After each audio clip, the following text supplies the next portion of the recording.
ဝါဆိုလပြည့်နေ့ဓမ္မစကြာအခါတော်နေ့ဟာဗုဒ္ဓဘာသာဝင်တို့အတွက်အထွတ်အမြတ်ထားရာအခါတော်နေ့တွေထဲမှာထူးမြတ်လှတဲ့နေ့ဖြစ်ပါတယ်။ဘာဖြစ်လို့လဲဆိုတော့ဘုရားလောင်းတော်နတ်သားဟာလူရိတာနတ်ပြည်ကနေစုတေပြီးလူပြည်မျက်စိမှဒေသရှိတက္ကရာတိုင်းကပ္ပိလဝတ်ပြည့်ရှင်ဘုရင်သုတ်တော်ဒနရဲ့မိဖုရားကြီးတိရိမဟာဒေဝီရဲ့ဝမ်းကြာတိုက်၌မဟာတက္ကရာ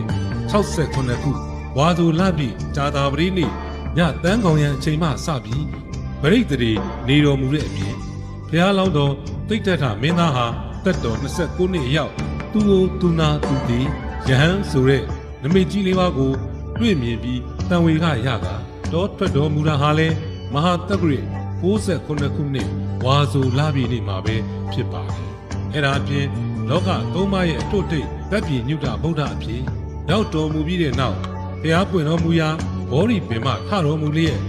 18ယူဇနာအကွာရှိမိဂရာဟုံတော်သူကြွတော်မူပြီးလျင်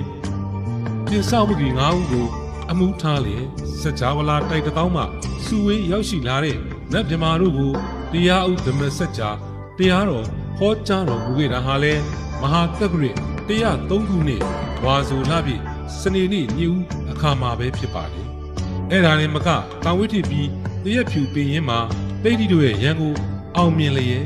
တကုတ်ဗျာရိတ်ဟာပြတဲ့နေ့ဟာလဲဝါဆိုလပြည့်နေ့ပဲဖြစ်ပါတယ်။မြတ်စွာဘုရားဟာတပ်ပြည်ညုဗုဒ္ဓဘုရားရှင်ဖြစ်ပြီးတဲ့နောက်အဲ့ဒီမဟာတက္ကရာ103ခုနှစ်ဝါဆိုလပြည့်နေ့မှာဓမ္မစัจ जाတရားတော်ကိုဟောကြားတော်မူခဲ့ရာဗုဒ္ဓဝင်သမိုင်းမှာဓမ္မဆိုတဲ့တရားယရနာစတင်ပေါ်ထွန်းခဲ့ပါလေ။အဲ့ဒီလိုဓမ္မစัจ जाတရားတော်ကိုနာကြားရတဲ့ပြင်စဝဂ္ဂီ9ဦးတို့ဟာလည်းဘုရားရှင်ရဲ့တရားတော်ကိုကြည်ညိုလာပြီးအဲ့ဒီဝါဆိုလပြည့်နေ့မြေဦးရံမှာပဲယဟန်အဖြစ်ရောက်ရှိလေရာဗုဒ္ဓဝင်သမိုင်းမှာသံဃာယရနာစတင်ပေါ်ထွန်းလာခဲ့တဲ့အတွက်ဝါဆိုလပြည့်နေ့ဟာဘုရားယရနာပြင်တရားယရနာနဲ့သံဃာယရနာတို့ပေါ်ထွန်းခဲ့ရာနေထူးနေမြတ်ကြီးဖြစ်ပါတော့တယ်။ဒါကြောင့်လဲဗုဒ္ဓဘာသာဝင်သူတော်စင်အပေါင်းတို့ဟာဝါဆိုလပြည့်နေ့ရောက်တိုင်းဘုရားကျောင်းကံသို့သွားပြီးဝါဆိုပန်းကတ်လူခြင်းဝါဆိုသင်္ကန်းကတ်လူခြင်းဓမ္မစัจ जाတရားတော်များရွတ်ပတ်ကရင်ဆယ်ပူဇော်ခြင်းတို့ပြုလုပ်လျက်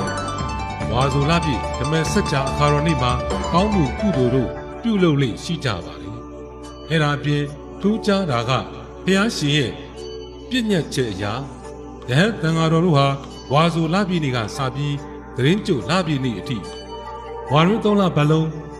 ကျောင်းအာရမပဲသတင်းသုံးနေထိုင်တော်မူကဝါကတ်ကြရလေရှိတာပါပဲ။ဒါကြောင့်